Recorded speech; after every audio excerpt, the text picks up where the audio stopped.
Today I have a very special video for you featuring a great composer and my YouTube friend, Frederick Weiner. Frederick runs an amazing channel that offers both entertaining and insightful content, so I really suggest you to subscribe to his channel right away.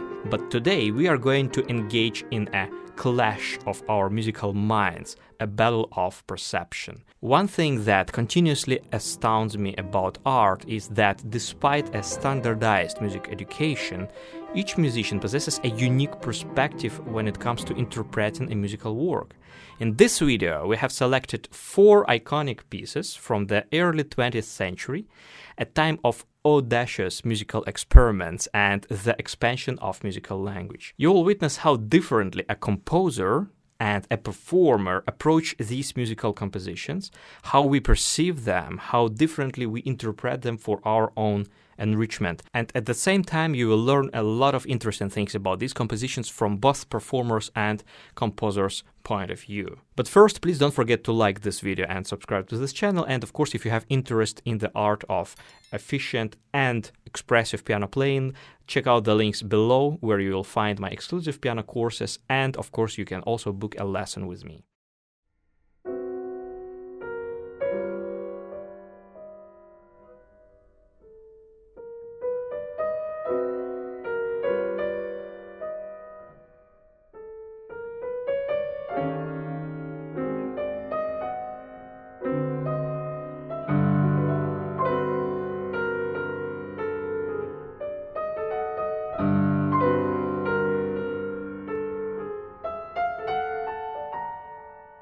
Alexander Scriabin, who lived only 43 years, underwent an incredible stylistic transformation. Indeed, there are many different Scriabinses within the composer itself. There is an early Scriabin, whose style might actually be confused with Chopin's by many. But there is also the late Scriabin, whose music is so peculiar and revolutionary that my wife, who's actually a Scriabin expert, and I joke that those who play late Scriabin, those are like Scriabinoids, a very small, cultish group of very nerdy individuals. However, this piece is situated right in the middle between his early and late works, making it still accessible to broader audiences, but still carrying conceptual potential, and people even study how it relates to Sigmund Freud's concept of desire in the light of psychoanalysis. This is crazy. This man has inspired so many musicians, so many artists, and so many researchers, actually.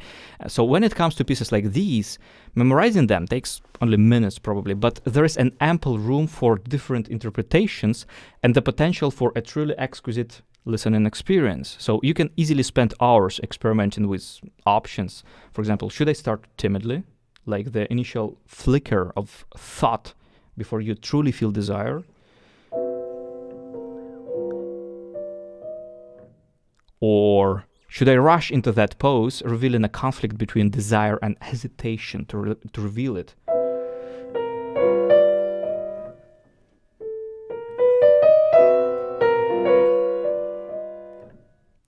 Which of these 3 tenuta notes is more significant? The first one?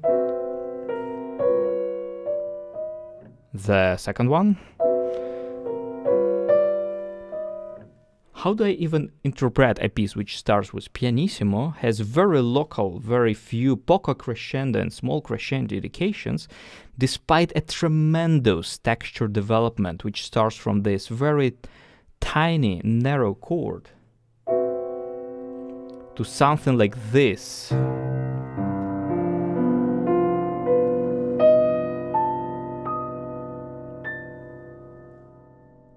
It turns out that every attempt to play it is actually just a draft of something this piece can become the next time you play it. As Denis said, Desir is situated between Scriabin's early and late periods, belonging neither to the romantic tradition in which the composer was raised, nor to the rapturous non-tonal world inhabited by Prometheus and the final 4 sonatas. Stylistically, it's somewhere in between, and this comes across right from the beginning. On the one hand, every single chord comes embellished with some heady combination of 7th, 9th, 11th and 13th extensions, something which can also be said of the late music. But on the other hand, these complex, jazzy sonorities are organised according to an age-old progression, the circle of fifths. and this is not something you typically find in the later works. The result, as you've heard, is this intoxicatingly lush music, which nonetheless feels goal-orientated. And what might this goal be, the object of desire? C major. Well, sort of. In this final keyboard encapsulating gesture, the line separating tonic and dominant is all but erased, as the two dichotomous chords are seamlessly synthesized.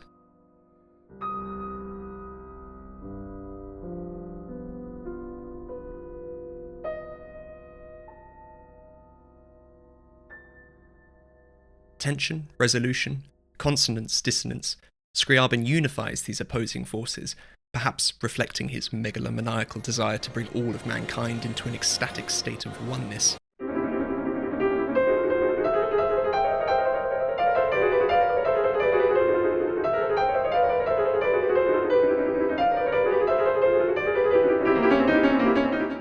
This next extract comes from O Polichinelo.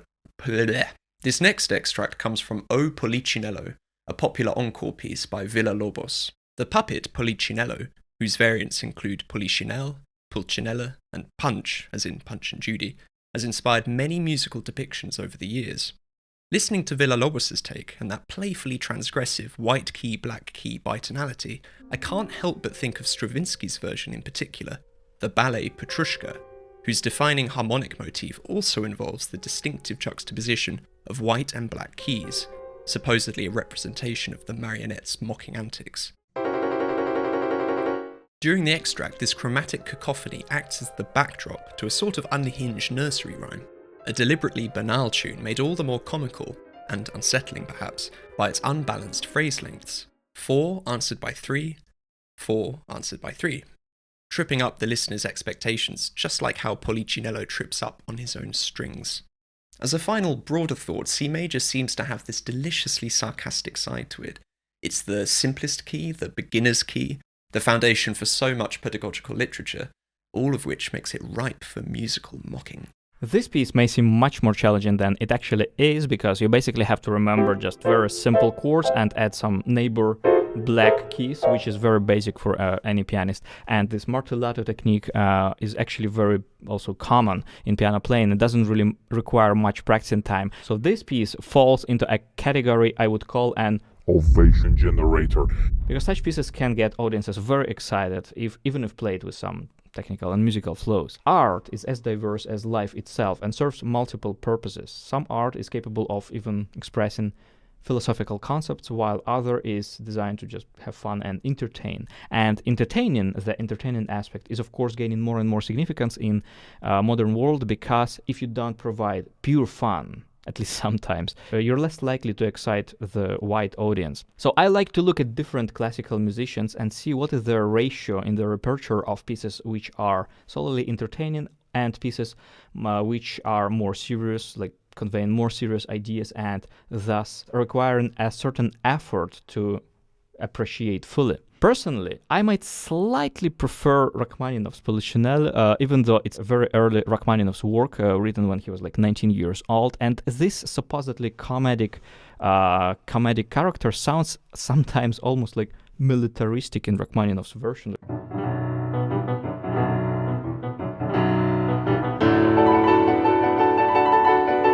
I can't help but I really see like cavalry charge instead of a jester.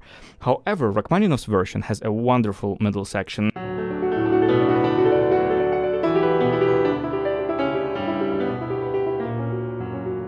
Yeah, where you understand actually that behind this entertainer mask there is a soul capable of genuine love, care, passion, and perhaps even wisdom. So this adds an extra dimension of meaning and depth to this supposedly entertaining piece. But of course, it doesn't mean that Villa-Lobos piece is less valuable. It's just my subjective taste. I admit it. I can be a nerd sometimes.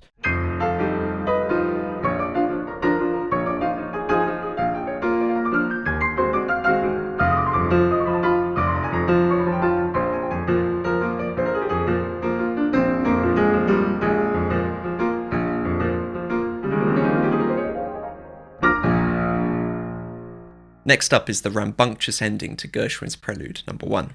What strikes me about this section is that it serves two functions simultaneously. Firstly, it's the climax. The main theme is returning in emphatic octaves, and it can no longer be confined to a single register, zipping up and down the keyboard at will. Nor can it be confined to the vanilla B-flat diatonic scale, making liberal use of chromaticism, flattened notes, and even the whole tone scale. But as well as being the climax, this section is also the coda. Gershwin is wrapping up the musical discourse in part through the classical device of dominant and tonic pedals, but also through an almost Beethovenian fixation on this motif. Encircling the jazzy flattened seventh, this gesture repeats in different octaves and is then hammered out in rhythmic augmentation, as if there really is nowhere left for it, or the piece as a whole, to go.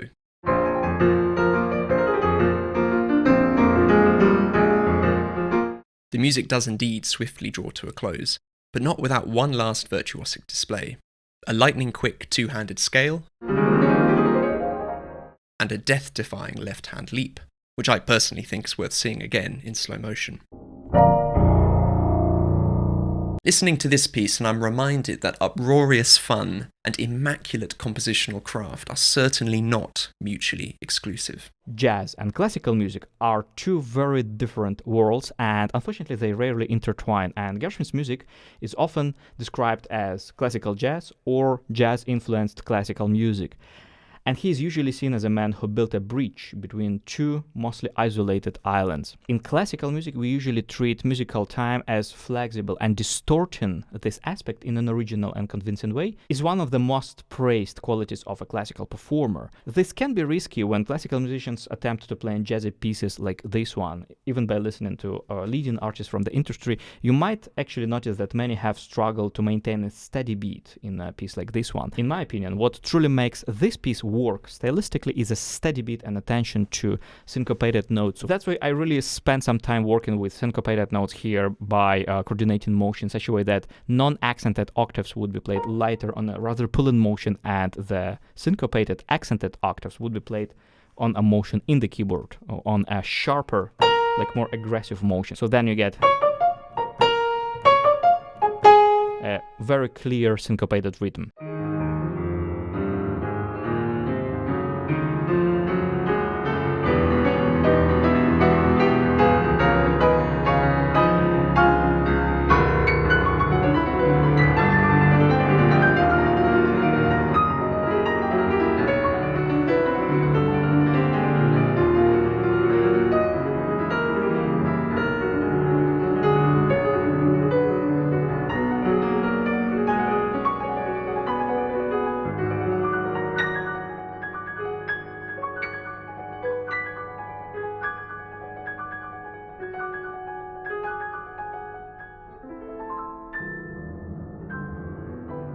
We conclude with quite simply one of the greatest moments in all of piano music, the glorious climax to Ravel's Ondine. The soft siren song that opened the movement is a distant memory by this point, as the music unleashes a tidal wave of arpeggios, and we witness the full extent of Ondine's anguish.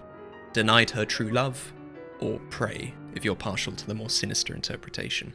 Even disregarding the poetic narrative, there is a palpable sense of rejection in this climax.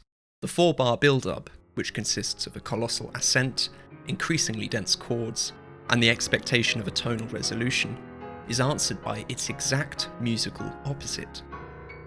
A dramatic descent, arpeggios, as if those towering chords have been liquefied, and tonal ambiguity, achieved through complex fluctuating harmonies and the centerless whole tone scale. It's fitting, don't you think, that in the moment when Ondine is condemned to live her immortal life alone, Ravel employs a scale without beginning or end.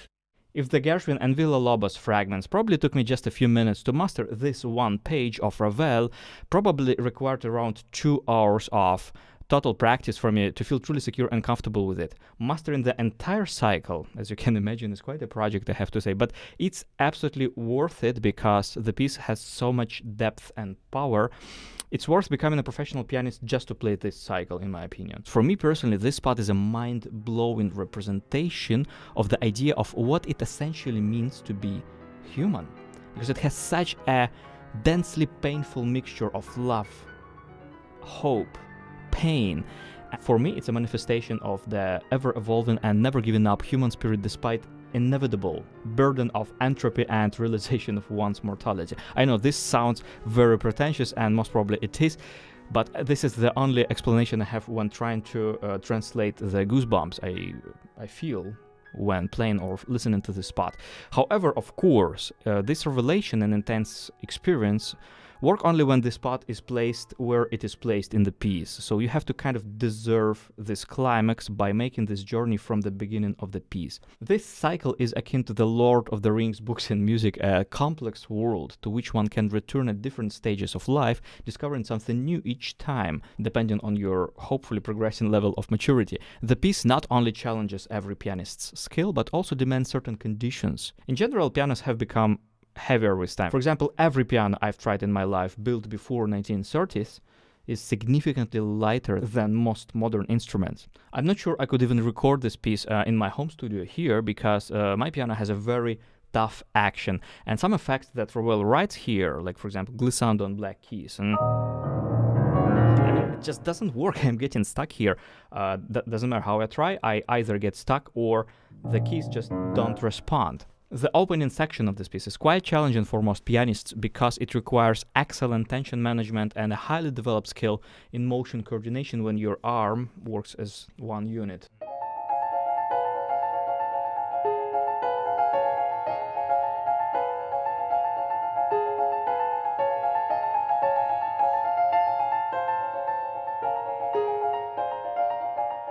But if your piano has a very heavy action, for example, or not regulated properly, even if you're a great player and manage to play every note correctly, it won't sound as effortless and transparent as it should, compromising the artistic outcome, unfortunately. If you are interested in developing efficient and tension-free piano playing habits or mastering classical pieces from the standard piano repertoire, you can greatly benefit from my comprehensive piano courses. You'll find the link to these courses in the description.